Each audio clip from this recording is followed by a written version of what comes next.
네, 안녕하십니까. 김정민입니다. 드디어 7강입니다. 오늘의 주제는 누h의 방주입니다. 누h라는 것은 주로 이슬람권에서 노아를 말할 때 쓰는 이름입니다. 그러니까 노아의 방주라는 소리예요. 근데 이것도 마찬가지로 대홍수 이후에 인류가 배를 타고 살아남았다는 이야기는 전 세계에 다 있습니다. 어느 군데나 다 있어요. 근데 저는 주로 이쪽에 주목을 하는 이유는 아까도 얘기했듯이 그 진흙으로 인간을 만들었다던가 그 다음에 그 이덴에서 사과를 먹고 쫓겨났다던가 이런 여러 가지 이야기들을 그 여러 가지 그 식물 백과사전이라든가 다른 그 자료를 근거로 해서 봤을 때 파미리가 먼저인 것 같거든요. 그러다 보니까 제가 이 누h의 방주도 그 이야기가 이쪽에서 시작될 것을 가능성이 있다라는 전제하에 지금 만들어 놓은 겁니다. 그래서 남미에도 있어요. 우리나라에도 이 이야기가 있습니다. 예, 있는데 저는 솔직히 홍수가 났을 때 배 타고 탈출한 사람이 한두 명이겠습니까? 많겠죠? 그런데 우리나라에 전해져 내려오는 그러한 그 홍수 때 살아남은 오누 이야기 이런 것들은 바로 이 파미르에서 온 게 아닌가 싶어요. 아까 얘기했듯이 그 한당곡이나 그 다음에 부도지에도 보면 우리가 파미르에서 왔다는 이야기가 많기 때문에 우리나라에 전래돼서 내려오는 홍수 이야기는 아마 이 중앙아시아와 관련이 깊을 것이라고 생각합니다. 벌써 이 주변 보이시죠? 이렇게 만년설이 쫙 있는데 평지가 있고 저런 데가 있어요. 그래서 저런 데 살아남아서 홍수 이후에 다시 문명을 재건시킨 게 아닌가 싶은 거예요. 여러분들은 저 만년설 위에 올라가면 마냥 추운 줄 알죠? 아닙니다. 기후가 서울하고 똑같은 데가 많아요. 예를 들어 알마티 같은데 기후가 서울이랑 비슷비슷합니다. 살기 좋아요. 그런 데가 있단 말이에요. 그래서 오늘은 그 이야기를 하도록 하겠습니다. 자, 누h의 방주. 자, 먼저 이야기를 먼저 보면은 홍수로 세상이 물에 잠겨 7달 7일 7시간이 지난 후에 한 배가 카즈구르트 산에 도착했다. 선지자 누h는 탱그리에게 헤엄쳐가면서 홍수에 피난하지 못한 사람들과 동물들을 구원해달라고 빌었다. 이때 많은 산들은 그 방주가 자신의 산으로 오기를 빌었다. 그러나 카즈구르트 산만은 그런 식으로 소망하지 않았다. 왜냐하면 카즈구르트 산은 다른 산들보다 높아 특별하다고 생각했기 때문이다. 이에 탱그리는 겸손했던 오르타바스산, 크즐센크르산, 예름타우산, 코이륵산, 앵크산, 바가나르산, 만사르산과 캉락산을 구원해주고 카즈구르트 산에게는 구원의 길을 열어주지 않고 처단하였다. 제 얘기는 뭐냐면 산 꼭대기 위에 피난한 사람들을 얘기하는 거예요. 네. 그 다음에 홍수가 끝난 후에 사람들은 새들을 날려보내서 마른 땅이 있는지를 확인했는데 그중 제비가 녹색 장가지를 물고 돌아왔다. 이때부터 제비는 카자흐인들에게 가장 존경받는 새가 되었다. 이후 사람들은 카즈구르트 산에 배를 정복하고 거기서 살기 시작했다라는 이야기입니다. 홍수설화 뭔가 비슷하죠? 근데 재미있는 거는 이 중앙아시아 누h 방주의 홍수설화 이야기에서도 생존한 사람의 숫자는 8명입니다. 8명. 노아의 방주에서 생존한 노아의 가족의 숫자도 8명. 근데 이 8명인데 8명이 중요한 이유가 뭐냐면 그 중앙아시아의 그 한당곡에 나온 내용과 연결이 되는데 뭐냐? 중앙아시아의 파미르 지역에 살았던 색족이라는 사람들은 4개의 종족으로 구성되었다고 했습니다. 적부인, 백부인, 황부인, 남부인. 생김새가 각각 달랐어요. 4색 인종입니다. 자, 보세요. 그 노아의 방주 이야기에 보면 뭐 어떤 이야기가 나오죠? 모든 만물에 있는 생명들을 한 쌍씩 살렸다 그랬어요. 탈출해서. 자, 이 숫자 8명이라는 게 나는 그냥 나오지 않았다라고 봐요. 무슨 얘기냐? 그 당시 홍수가 나서 살아남았던 그 8명이라는 숫자는 아마 지구상의 인류 종족하고 깊은 관련이 있을 거라고 저는 생각합니다. 그게 뭐다? 백인종, 황인종, 흑인종, 적인종일 거예요. 그래서 남녀 한 쌍이다 보니까 어떻게 된다? 2, 4, 8, 8명이라는 숫자가 나오죠. 그렇기 때문에 파미르고원에 있었다는 황부인, 백부인, 적부인, 남부인 4색 인종은 바로 이 홍수와 연결돼서 나오는 인종의 숫자가 아닌가라고 보는 거예요. 네. 그렇죠? 뭔가 연결이 돼요. 그러니까 중앙아시아에 나오는 이런 신화들은 그냥 생뚱맞게 쑥 이야기가 나오는 게 아니라 주변의 여러 가지 기록들과 연결이 된다는 거예요. 그래서 제가 이쪽이 오리지널 이야기의 장소라고 보는 겁니다.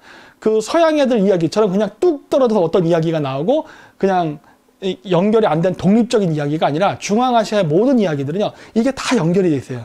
그러니까 중앙아시아에 있었던 최초의 종족의 숫자와 여기 숫자가 일치가 되는 거예요. 8명. 그렇죠? 남녀 한 쌍씩.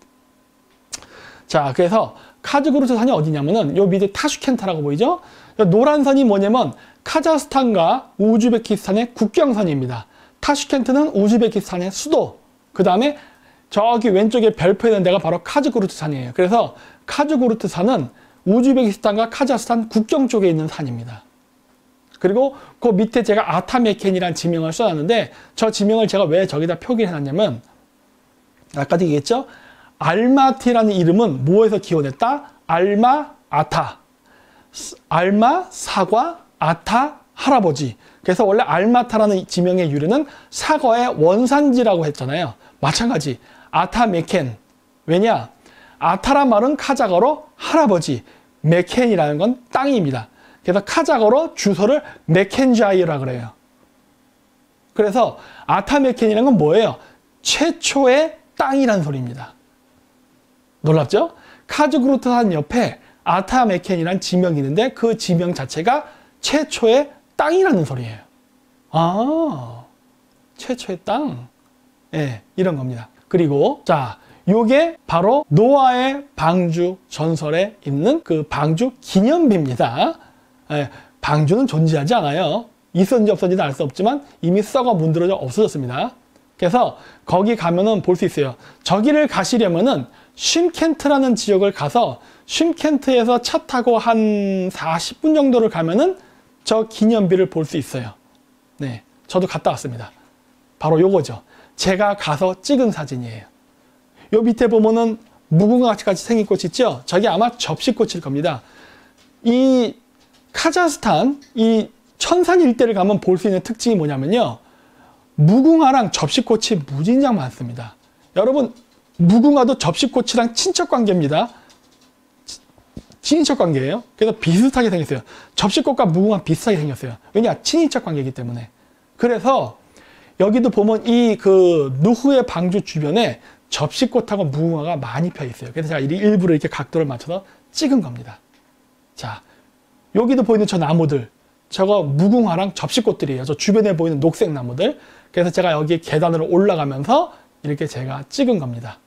아, 나 이것도 정말 가기 힘든데 어쨌든 그래도 제가 열심히 저번에는 한번 노력해서 갔습니다. 여기 가기가 쉽지가 않거든요. 카자흐스탄 나라가 어마어마하게 넓어요. 세계에서 9번째로 큰 나라입니다. 유럽연합의 모든 가맹 국가들을 다 집어넣어야 카자흐스탄 지도 안에 들어갈 정도예요. 그 정도로 큰 나라예요. 그래서 고대 유적지를 한번 찾아가려면요, 진짜 돈이 어마어마하게 깨집니다. 비행기 타고 가야 되거든. 비행기 타고 가서 끝나는 게 아니죠. 또 차 타고 들어가야 돼. 진짜 힘들어요. 유적 하나를 보는데 걸리는 시간이 어마어마하게 걸려요. 그래도 제가 카자흐스탄을 가면서 진짜 작년에 벼르고 별러서 드디어 한번 갔다 온 거예요. 네, 했었던 거고. 자, 그 방주 기념비가 있는 데가 카즈구르트 산이 아닙니다. 저 멀리 산 하나 보이죠? 저게 카즈구르트 산이에요. 저게. 방주 기념비는 카즈구르트 산에 없습니다. 지금 보이는 저 산이 카즈구르트 산이에요. 네, 왜냐? 저기는 일반인이 가기가 좀 어렵거든. 그래서 방주 기념비를 이 사람들이 왔다 갔다 다니는 그 길 옆에다 만들어 놓은 거예요. 그래서 방주 기념비가 있는 데는 카즈구르트 산 아니라는 거 저겁니다.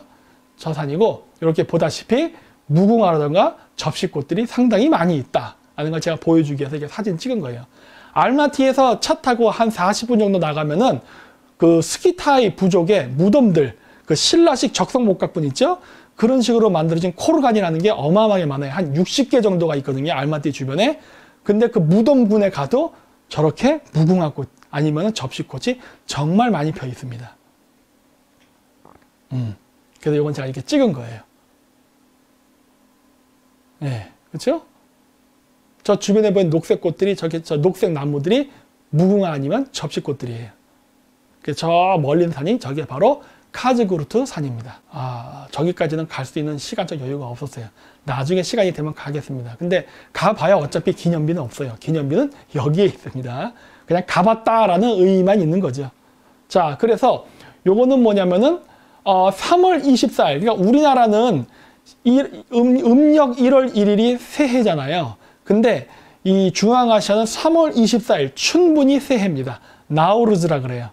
예, 나우루즈 페르시아의 풍습입니다. 그 여기까지 들어와서 이제 새해로 하는데 여기 보면은 여자가 있죠. 여자 그 모양. 이 고구려처럼 이렇게 뭐라 그러지? 이 챙이 있는 치마 있죠? 저거를 입습니다. 저거 왜 있는지 아세요? 저게 바로 시베리아에 있는 침엽수림을 상징합니다. 그 크리스마스 나무, 그렇죠? 크리스마스 나무처럼 보이죠? 자작나무를 상징합니다. 그래서 하얀 옷을 입어요. 그리고 자작나무는 뭘 상징한댔어요? 여자. 그래서 저렇게. 바로 우리나라 말로 하면 뭐다? 봄처녀입니다. 봄처녀. 근데, 자, 그래서 이 그 처녀가 이렇게 손을 하고 있습니다. 왼쪽 사진에는 잘 안 보여요. 그래서 제가 오른쪽에 확대해서 찍었습니다. 손에 들고 있는 게 뭐지요? 제비. 왜 제비일까요? 그 누후 신화에도 나왔죠? 그 홍수가 나서 세상이 물에 잠겼을 때 누후가 육지가 있는지 알기 위해서 날려보낸 새가 제비입니다.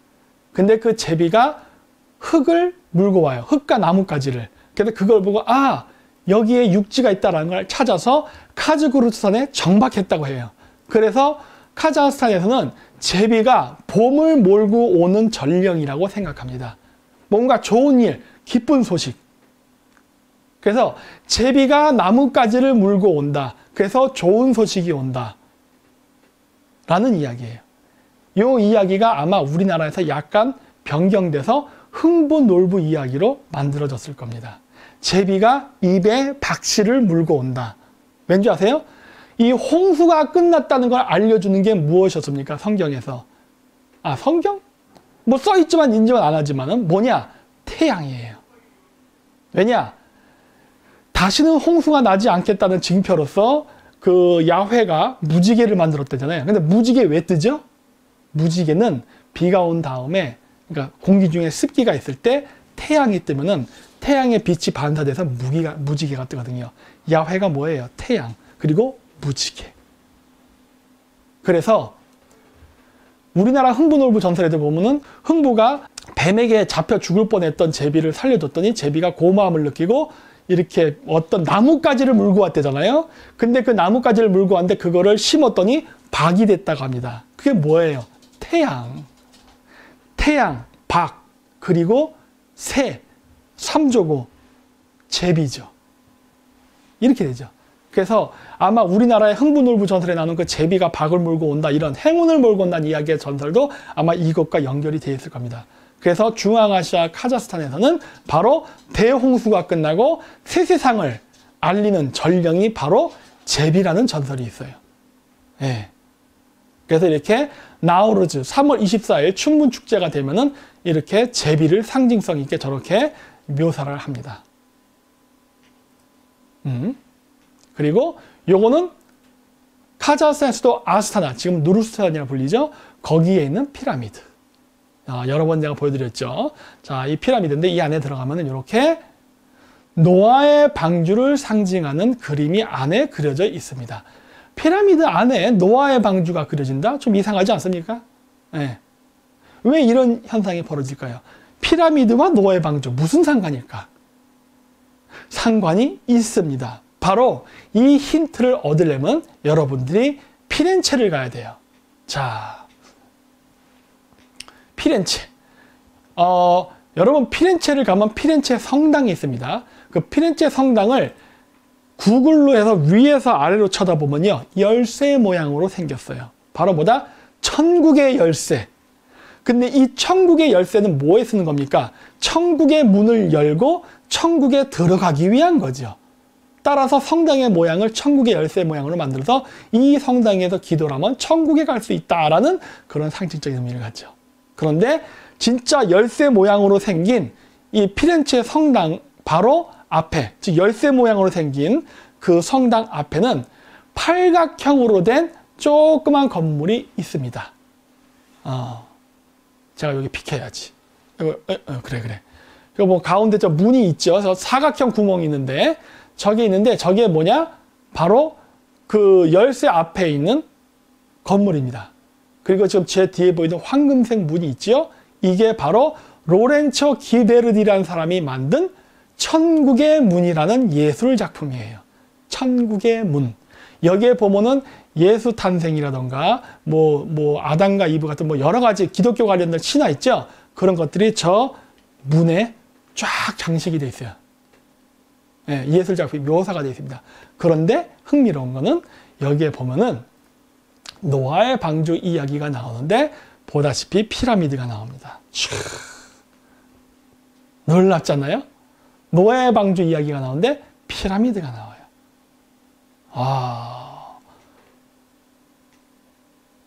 이것과 과연 다를까?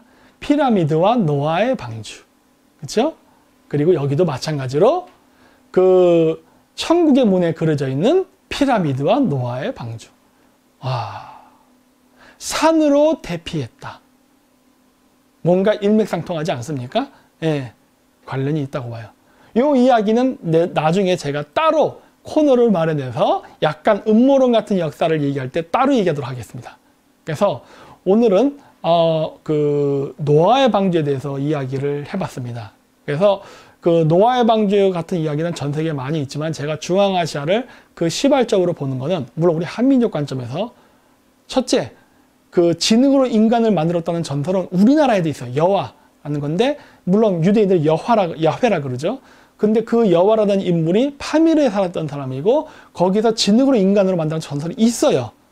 그리고 또 한 가지 아까 했듯이 선악과 이야기, 이덴이라는 이야기 이런 것들이 여기 있고 이것이 여기가 먼저라는 걸 증명할 수 있는 것은 아까 했듯이 다른 게 아니라 아이러니하게도 식물도감사전입니다. 식물도감사전에 보면 사과가 최초로 재배된 지역은 중앙아시아다라고 했어요. 그리고 그거에 관련된 지명들도 주변에 많잖아요. 그랬기 때문에 노아의 방주에 대한 이야기도 여러 버전이 여러 지역에 있지만 제가 이쪽 중앙아시아 지역이 그 어떤 이 이야기의 오리지널일 것이다 라고 보는 건 바로 이런 여러 가지 정황적 증거 때문에 그 중에 하나로서 판단을 하는 겁니다. 예. 근데 이 이야기와 별개로 진짜 배를 타고 생존한 사람들이 다른 데도 있을 수 있어요. 충분히 있을 수 있습니다. 하지만 제가 이쪽 이야기에 주목하는 이유는 바로 우리가 중앙아시아로부터 왔다는 기록이 한단고기와 부도지에 있기 때문에 연결해서 보기 때문에 여기가 우리 이야기의 기원지라고 보는 겁니다. 네, 그래서 오늘 노아의 방주 이야기는 이것으로 마치도록 하고 다음번에도 또 재밌는 이야기를 또 하나씩 알려드리도록 하겠습니다. 네, 그래서 오늘도 시청해 주셔서 대단히 감사합니다. 안녕히 계십시오.